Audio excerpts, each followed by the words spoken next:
Assalamualaikum warahmatullahi wabarakatuh. Perkenalkan, kami dari kelompok 8 membahas materi tentang menganalisis sejarah dan perkembangan pendidikan di dunia dengan mata kuliah Sejarah dan Perkembangan Pendidikan. Sebelumnya, perkenalkan saya Sarah Maulidia sebagai moderator dan rekan saya Arsela Maharani dan Intan Dea Jessica sebagai anggota. Baiklah, di sini saya akan membacakan materi tentang sejarah pendidikan dunia. Sejarah telah mencatat kemajuan peradaban, politik, sastra, hukum, filsafat, sosial, dan lain-lain. Sejak zaman Babilonia, Mesopotamia, Cina klasik, Yunani, hingga era modern seperti sekarang ini. Warna peradaban pendidikan, setiap zaman dan setiap daerah tentu memiliki ciri dan karakteristik yang menjadi pembeda. Berikut akan diuraikan berbagai peradaban dan ciri pendidikan yang berkembang pada masanya. Yang pertama ialah Yunani. Pendidikan yang berkembang di Yunani adalah pendidikan dalam arti luas. Lihat Mudia Harjo dan Soyomukti. Yang awal mula perkembangannya ditandai dengan adanya pertandingan olahraga untuk menghargai dewa Zeus di Olimpia yang kemudian dinamai Olimpiade. Yang kedua adalah Athena. Pendidikan di Athena adalah pendidikan yang biasa dikenal sebagai negeri kreatif, pengembangan bakat para generasi sehingga berpengaruh mencetak sejarah. Yang ketiga ialah Persia. Sejarah Persia yang pada dasarnya itu adalah jalur utama karnaval besar yang sebelumnya menjadi jalur perdagangan antara orang Eropa dan India, yang dimana jalur itu tidak konduktif lagi untuk melanjutkan perdagangan mereka. Yang keempat adalah Cina. Metode pengajaran yang diandalkan orang Cina hanya praktik membuat argumen orang melanjutkan pendidikan dan selalu membuat daya ingat para pendidik. Yang kelima, Roma. Sejarah Roma mencakup periode 1000 tahun. Dari sebuah desa kecil di Palatine Hill, Roma tumbuh menjadi kekaisaran terkuat dunia. Yang keenam, Mesir. Mesir berupa daratan sempit sepanjang kira-kira 600 mil, terletak di bagian timur Laut Afrika. Nilai geografis Mesir menjadi penting dikarenakan kehadiran Sungai Nil yang mengalir melalui wilayah Mesir. Sungai ini meluap setiap tahun sehingga menyuburkan tanah dan menjadikan Mesir salah satu negara yang paling produktif di dunia. Yang ketujuh, Yahudi. Biografi dan sejarah bangsa Yahudi adalah bangsa kuno, Tuhan atau orang-orang terpilih, yang sejarahnya dicatat dalam Kitab Perjanjian Lama.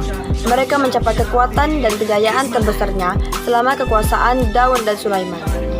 Dan mereka menguasai Palestina dengan Yerusalem sebagai ibu kotanya. Bangsa Yahudi adalah bangsa nomaden yang hidup di dalam tenda dan cenderung hidup berkelompok. Patriarki yang merupakan kepala keluarga atau kepala suku membuat hukum untuk dibawa orang-orang dan memerintah mereka menurut perintah Tuhan. Baiklah, saya akan melanjutkan materi penyampaian dari Saudari Sarah Maulidia, yaitu A. Sejarah pendidikan di Timur Tengah. Di Timur Tengah dan Afrika Utara, selama era pasca kolonial, pendidikan menyebar sebagai akibat dari perubahan sosial yang signifikan dan kebangkitan elit pribumi sebagai kekuatan yang berkuasa pada periode pasca kolonial. Pola yang didominan adalah kendali pemerintah atas pendidikan di rezim Arab Saudi dan Yaman. Pendidikan gaya Eropa lambat muncul. Rezim berhati-hati untuk mengekspor siswa pada doktrin yang mungkin bertentangan dengan budaya Islam. Meskipun khawatir berfungsi sebagai pengecualian. Diidentifikasi 6 era utama untuk perubahan, yakni pendidikan wajib 1, profesionalisasi guru, materi pendidikan, pendidikan tinggi, dan informasi pendidikan.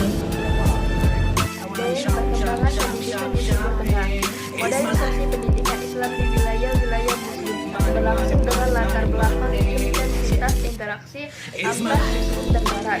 Tokoh-tokoh pemikir pada era liberal menempuh pendidikan di Barat atau paling tidak pernah melakukan kunjungan ke Barat. Kesadaran umat Islam di berbagai negara, seperti Mesir dan Turki, atas ketertinggalan mereka dari bangsa Eropa dalam bidang ilmu pengetahuan, mendorong umat Islam untuk melihat ke dalam dirinya sendiri, yang akhirnya ditemukanlah faktor penyebab utama ketertinggalan tersebut, karena umat Islam Devi Fajrin Habibie. Modernisasi pendidikan Islam Islam di Timur Tengah telah terjebak pada pemikiran timur dan statis. Karena itu, yang paling utama harus diperbaiki adalah pola pikir.